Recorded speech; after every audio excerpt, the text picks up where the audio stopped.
good, everybody? It's your boy, Jolly by Nature, and we are back bringing you Chapter 5 gameplay of our Pokemon X Nuzlocke as a part of the Blastburn Radio Nuzlocke World Tour. We are on our way, ladies and gentlemen. So it is currently not quite noon on Monday, and last night is when we had that horrible travesty of a podcast recording. If you have not listened to it yet, be sure to go back and do so, because it was a special one, that is for certain. But definitely did not go my way. I'm feeling a little frustrated. Not, to be clear, not with my match against Anna, where I got absolutely clocked. Although that is always frustrating and embarrassing in its own ways. Not that I lost, but that I did so in such spectacular fashion, right? But Anna's been kind of the community punching bag for this entire series, and she was definitely due a win. I wish it had come against Celeste rather than against me, but that's life sometimes, right? I'm frustrated with my performance against Celeste because I did so well through so much of that match. I really had it in hand, and then I made one missed judgment call late in the game and was not able to recover. So that is so frustrating, but that's where we are. And it's actually like I'm trying to take the glass half full view, that it was really heartening because we did come so close, even saddled with a garbage pig. Speaking of the garbage pig, the team currently in the party consists of Gelato, said garbage pig, the Oddno with Thunderbolt, Heal, Pulse, Return, and Protect, Ravioli, the Gabite, with Bulldoze, Hone Claws, Aerial Ace, and Dragon Rush, Optimus, the Poniard, Adamant Nature, Metal Claw, Sucker Punch, Stealth Rock, and Assurance, Sashimi, the Gyarados, Aqua Tail, Dragon Rage, Ice Fang, and Thunder Wave, Peanut, the Meowstic, Psyshock, Shadow Ball, Thunderbolt, and Fake Out, and Donut, the Nidoqueen, Poison Jab, T-Spikes, Thunderbolt, and Venoshock. Initial team impressions, especially for some of our new boys, but especially for some of our old boys as well.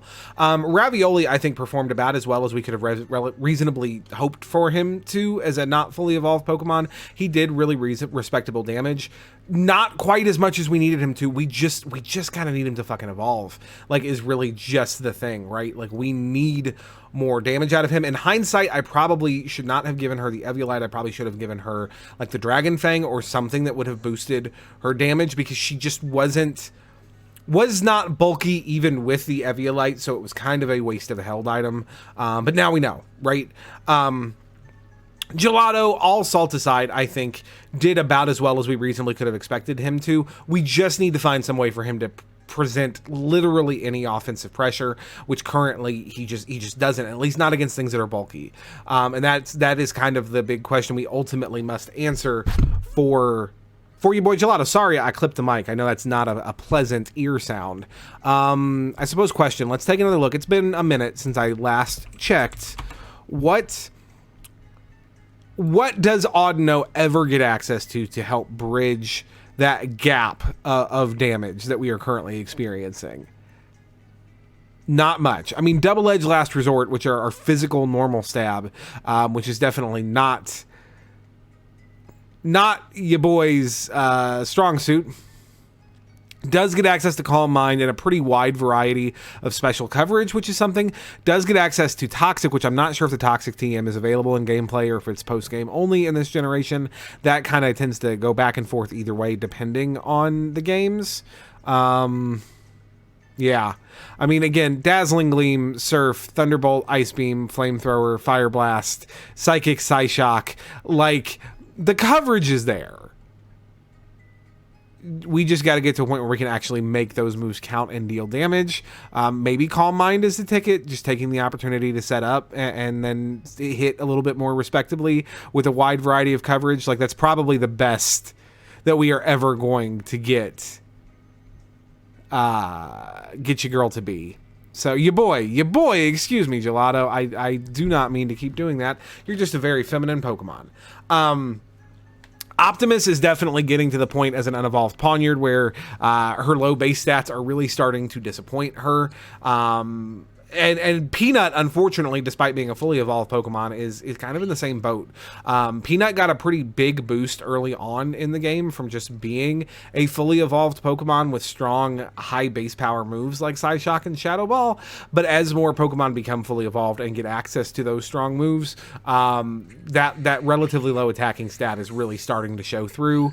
I mean, you know, Optimus has a higher attack than Peanut has special attack, and part of that is like the perfect IV nature of your girl. But even so, it's not great. It's just not. Donut has higher offensive stats or similar offensive stats to Peanut with defense for day. Well, I guess they have actually pretty similar defensive stats. Less similar HP, but I guess Peanut bulkier than I was giving credit for. Donut did not overperform this week, but I don't think particularly underperformed either. Again, my match against Anna, I made a pretty big judgment call in prep for that match, and I was just wrong, and I was playing on the back foot from the beginning, and that's not Donut's fault. I do think, however, that Claude, our Skuntank, is the superior grounded poison, and that is just something that I need to square with. Okay, so I'm not ready to leave through the gate yet. Oh, I have to. That's right. I forgot. I have to go to the Team Flare Cafe place. It's totally not the Team Flare Cafe place. Wink, wink, nudge, nudge. Cafes. Lysander. Thank God we don't need to navigate this nightmarish hellscape of a city. Because I hate it.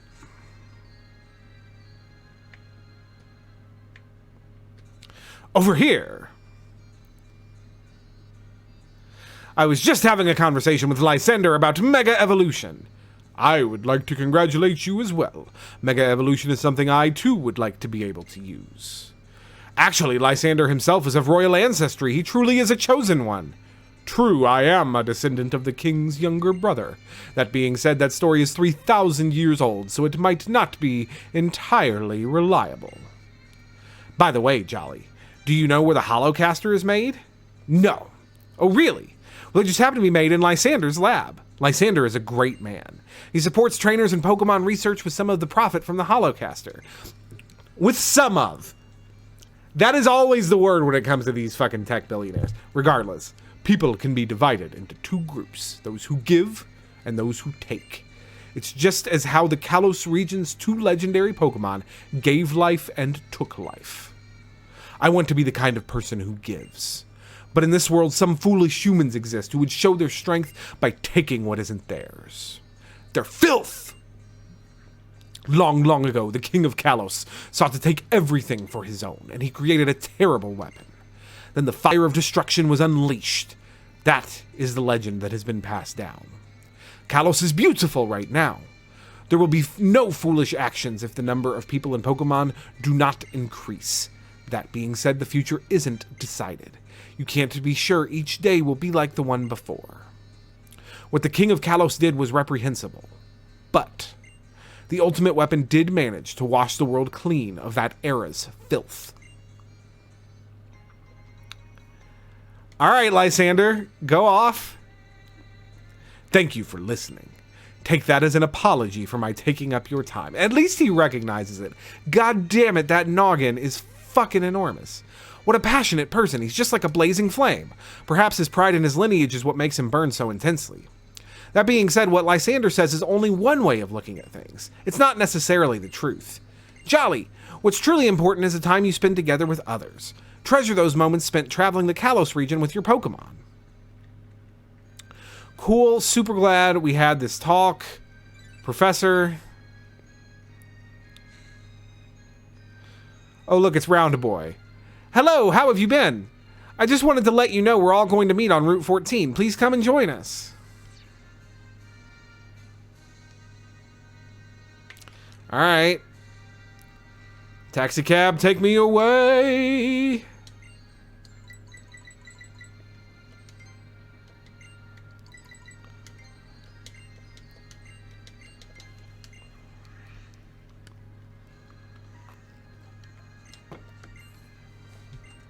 Take all my money to not try to walk around this city, please.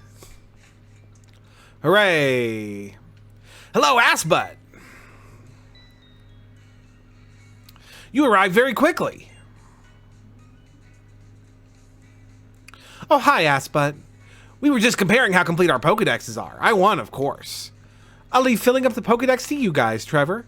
I don't like it when everyone does the same thing anyway. Assbutt, let's compare how many Pokemon we've seen just like we always do. This time, let's compare how many Pokemon we've seen in the Mountain Kalos Pokedex. To put it another way, I'm challenging you to my own kind of Pokemon battle. So you've seen 32 kinds of Pokemon. I lost. How frustrating. Oh, so you've seen Gibble too, Assbutt? Just knowing about the same Pokemon as someone else can sure make you happy. There sure are many different kinds of Pokemon in Kalos. Now it's my turn. Let's have a Pokemon battle, jolly? Alright, go off, girl.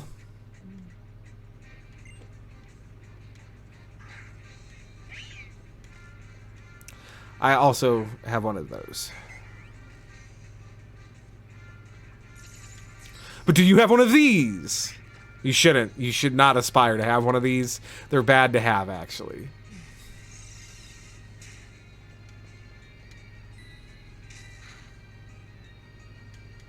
That was a crit!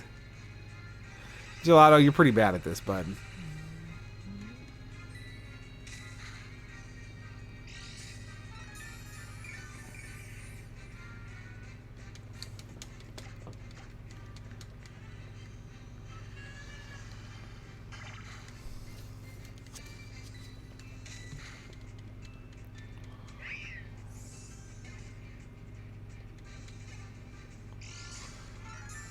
Them lefties, though. Let's go. That's an Absol.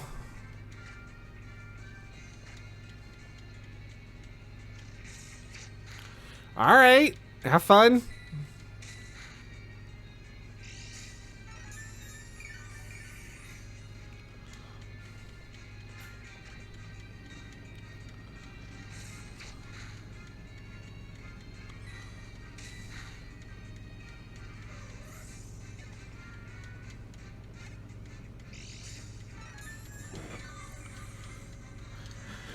Credit where credit's due. When we're not facing like the fucking monsters that Anna and Celeste field every week, Gelato pretty fat. That's not nothing.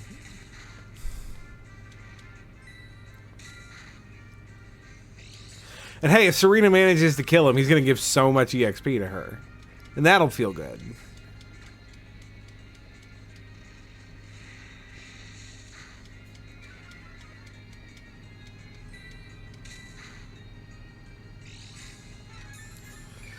All right, to be on the safe side, let's protect, get an extra turn of lefties before we try to finish this thing off.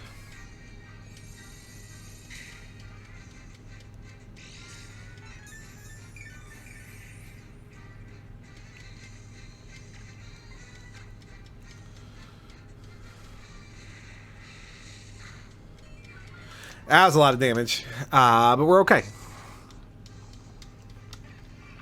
Congratulations, Gelato. You have survived your trial by fire.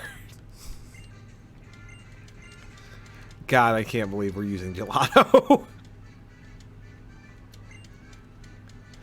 It's so wild that you go through so much of this game without ever battling Serena, and then suddenly it's just boom, boom, boom.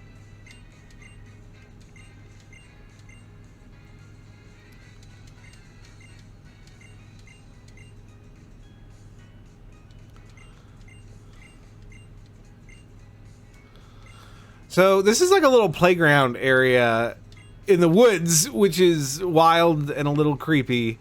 But I wonder if it's as good as the playgrounds in Unova.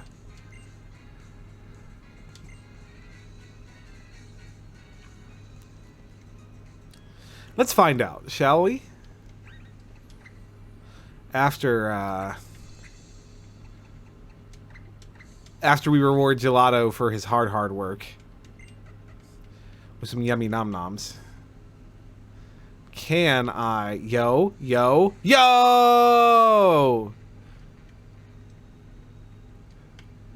Whee! I can skate down the slide. That's extreme as fuck. I love it. Hey, swing. Swing. I was just on the swing. What happened? What happened?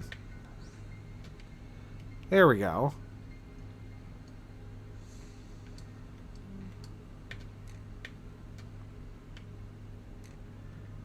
Alright. I wish you could actually, like, make the swing work, but still.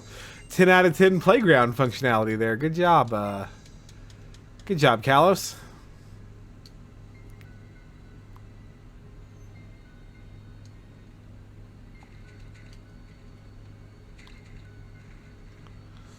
Alright, we do get an encounter here. One of only 2 encounters we get on the cycle, so we definitely want to make the most of it. There are a couple of different like biomes, wild Pokemon biomes we can get it out of. We have chosen the puddle, and in the puddle we are going to get a Quagsire. Okay. All right. That's what we get. There were a couple of really cool things we could have gotten here. We could have gotten a Goomy, which would have been, like, rad as fuck. Even though, like, I'm almost just as glad that we didn't get a Goomy because we wouldn't have used it. We have multiple dragon types kind of ahead of it in the rotation at this point. We also could have gotten a Carablast, however, which would have actually been, like, legitimately extremely exciting. But instead, we get the Quag.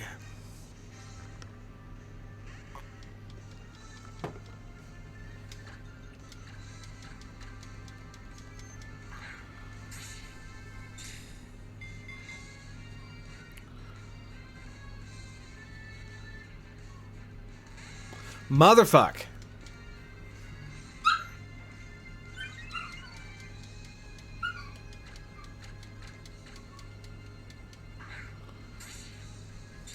So I guess question of the day, who's your favorite dragon type Pokemon? We have a couple of like really dope options in the series as a whole. Obviously I have a Tyrant in addition to our shiny Gabite Ravioli, Waffles, who's a very strong and beloved member of the team. Celeste also managed to pick up an Axew this series, and Anna picked up a Skrelp who will be a Dragouge. So we are flush with dragons on the series. Who's your personal favorite? That's a really hard question for me. I think Dragon is a really dope typing. I definitely think that Tyrant and Tyrantrum are pretty high on that list for me. If I had to pick literally one, just one, gun to my head, it might be either Hydreigon or Haxorus. I still have trouble breaking that down. But there's a lot of really good ones. We like them a lot. They're good friends. But yeah, we are going to name this here Quagsire.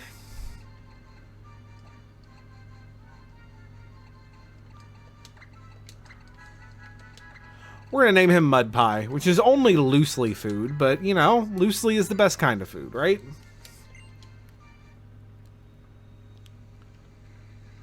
So hold on loosely and don't let go. Whoa. All right, we're gonna put Gelato back up front. Let Gelato put in some work on this route. I think is good for everyone, namely me. And we're also going to pop a Repel so it doesn't take all goddamn day, hopefully. Because this is one of those routes where there's terrain that you have to travel in very slowly that has encounters, which is fucking frustrating.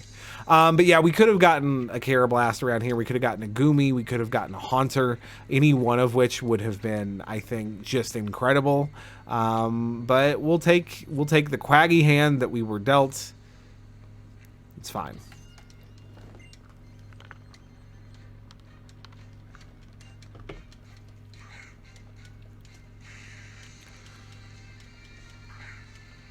Right, that is an Arbok. It's going to be Intimidate. Yep, there's the Intimidate. I think we will go ahead and hard out then. And just go into Peanut.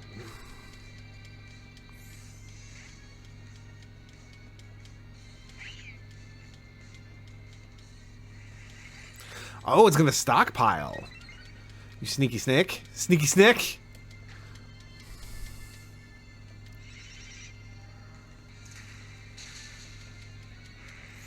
I should probably actually turn the EXP share on, honestly. Oh, and take the life orb off of Peanut. He super does not need it for gameplay.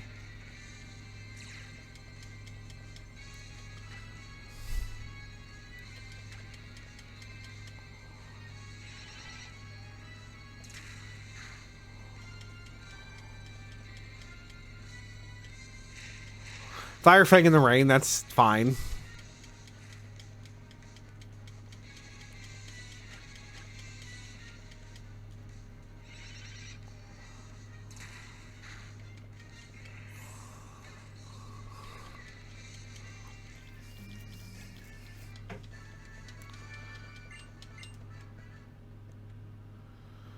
Let's heal up Peanut real quick.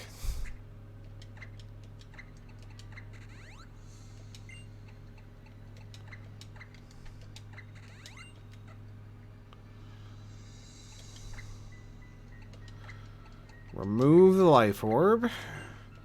And I think the choice band from Optimus as well. And do I want to give either of them a different item? We'll give the Mind Plate to Peanut.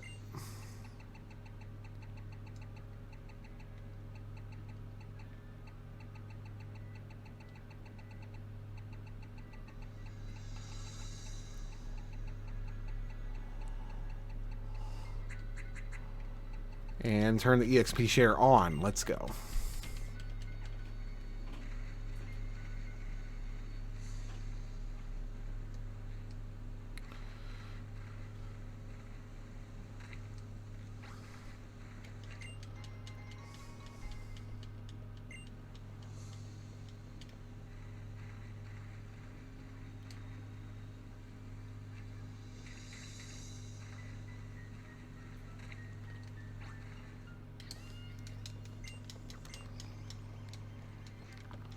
So I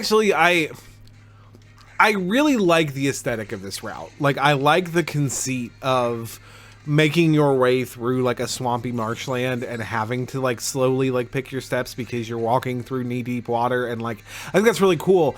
I just wish it wasn't like a third of this part of Kalos.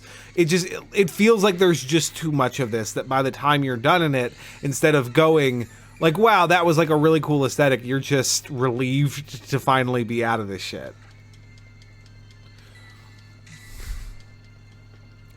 And maybe that is a like misleading memory situation. I guess we'll see as we go through it again. But I just remember feeling like this particular biome is entirely larger than it needs to be when all is said and done. Or I think this is actually the only route that is like explicitly like the marshes, but like the color palette over here all tends to be very similar.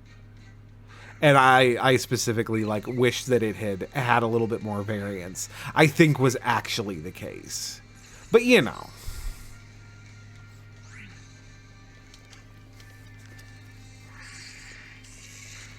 Zap him, pig.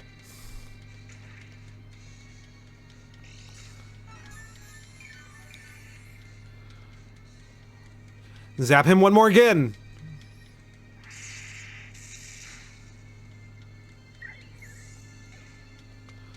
That'll do, pig.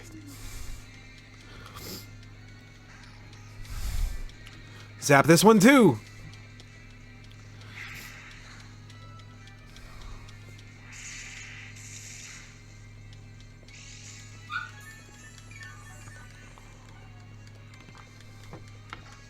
And one more zap. I bet you Sucker Punch is the only thing it has to hit me. Sometimes it's nice being a normal type.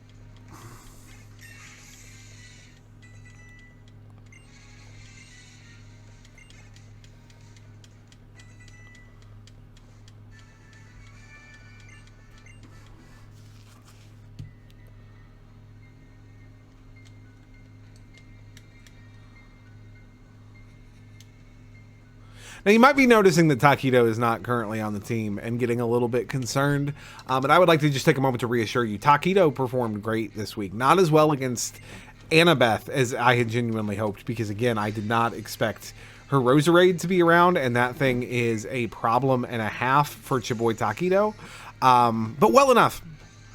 overall, really well, probably the best it's performed in PvP since we got him, to be honest. And Taquito's always been great in gameplay. We don't have Taquito on the team literally right now because there is not a snowball's chance in hell that his fighting type weak to special attacks ass is coming into a specially heavy fairy type gym. It's just not even a consideration. And as such, getting him like appropriately leveled for the gym is not a priority as it is for some other mon at the moment. So that is literally all.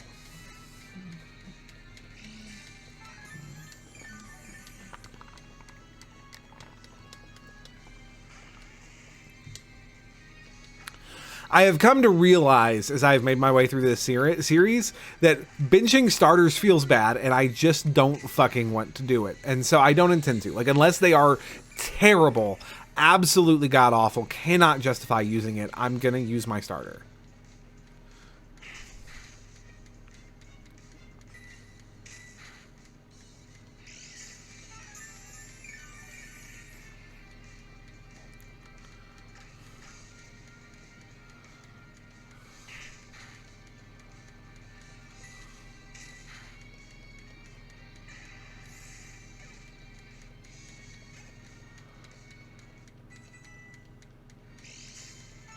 You know, ironically, it's funny. I'm going to have to start watching Gelato's EXP game pretty soon.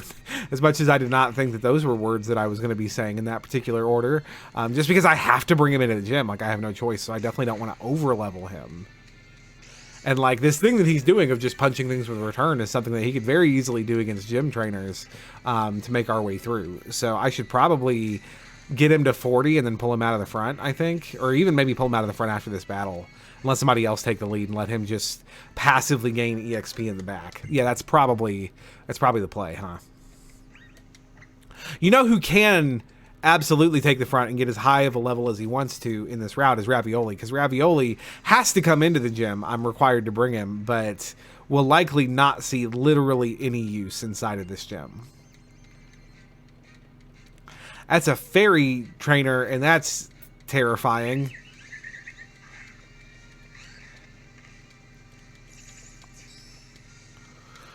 For your girl Ravioli.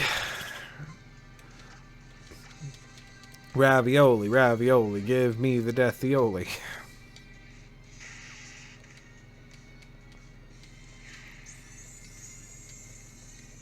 Oh, Floette, I know your tricks. I am very well versed.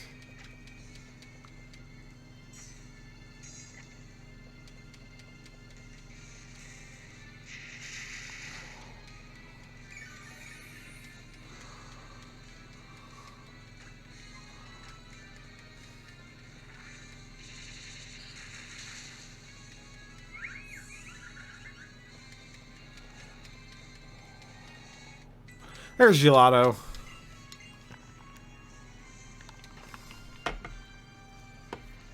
So here's the thing. I can learn after you on Gelato. Gelato is the slowest Pokemon on the team. So I don't see how that particularly makes sense. I mean, I guess it could be a good counter Trick Room play. I don't think anybody has access to Trick Room or the desire to use it. So I think we're all right. Okay, Slurpuff is poison. Let's go.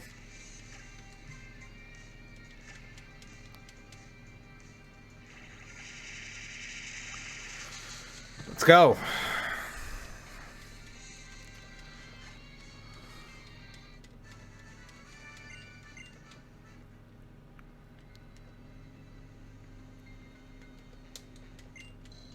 Got a Roselli Berry.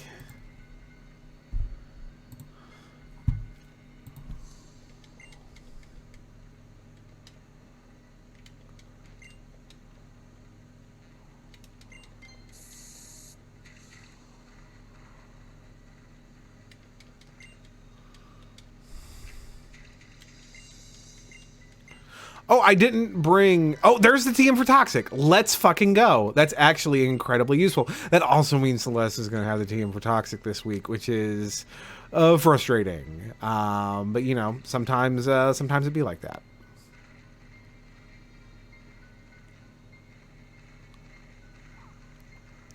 But God, I could have gone for one more week of being the only dude with Toxic. Ah, well, such is life.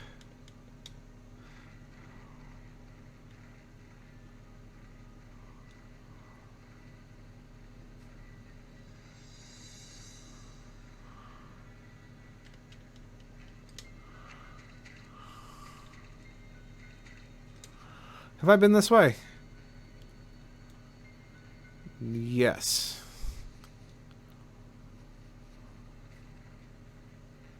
How do I get over there? I don't know. We'll figure it out over there, I guess.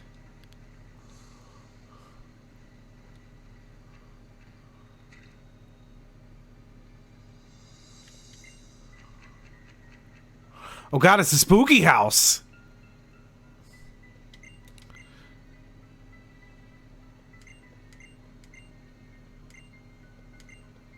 Serena had the right idea abandoning you, Chuckle Fox. What are we even doing right now? Let's get started then. It was a dark and stormy night many years ago. Lost, I arrived at this house and went inside.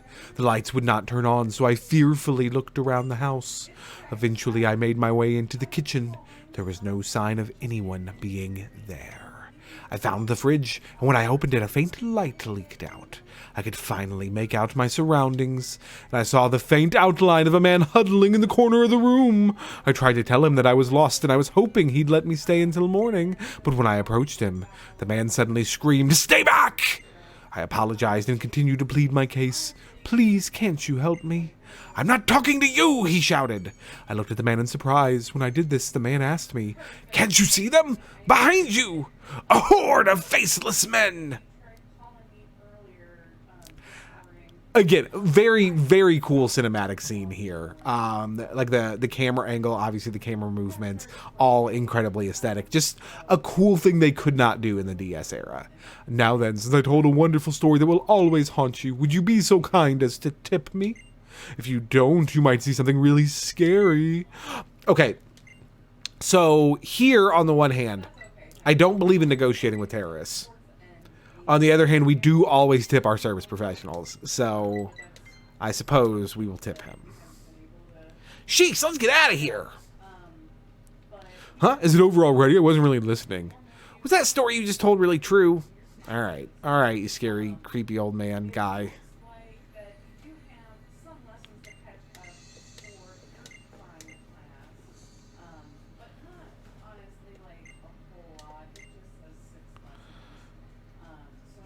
You know, I forget, is this one of the scary house type places where you can encounter Pokemon? I don't think so. I'm pretty sure it's not, as a matter of fact. Was there something behind him? Oh, it's a table. Well, that's that.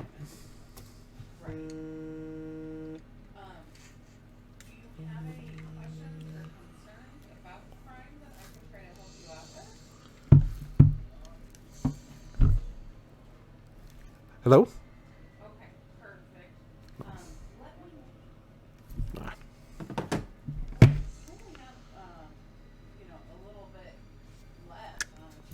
All right. Well, that was certainly an experience.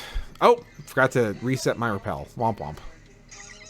Could have got a Carnivine. That would have also, like, not been a good encounter, but been a cool encounter. I'd have been glad to have seen a Carnivine.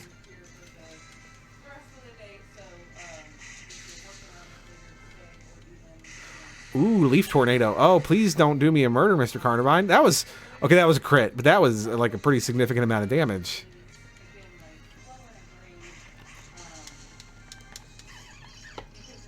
Good job, Ravioli. Proud of you. So Shimmy wants to learn Rain Dance. Not today. Although, you know, that's not like the worst setup tech is Aqua Tail in the Rain. Like, that's... maybe we should have learned Rain Dance. Huh. I need to remind myself as we're going that, like, in cases like that, like, I probably should have learned it, honestly. I probably should have learned it over T-Wave, because I have the T-Wave TM. If I decide at the end of the week, hey, you know what, actually, I would rather have the T-Wave, then I can do that. I can make that reversion with, like, no problem. But now that I've chosen not to learn Rain Dance, I can't go back the other way, you know? Yeah, you have a temporary 0, so that's why I need to do a better job remembering that.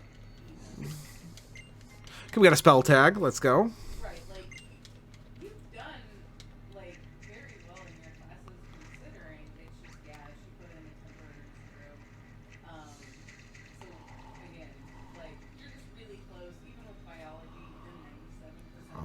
right, and that is Route 14. Here we are in lovely Laver City. And I mean that without a hint of irony. Laver City is actually really pretty cool.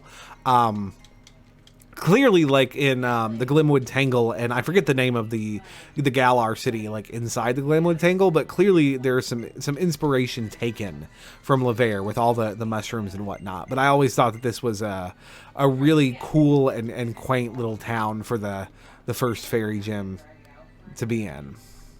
But all right, guys, we've made it to Laver. We're going to go ahead and leave that here for today. Thank you so much for watching. As always, I have been Jolly by Nature. Thank you so much for watching. I'll see y'all next time. Hey, what's up, everybody? You made it to the end of the video. That is so awesome. Thank you so much for spending some time with us.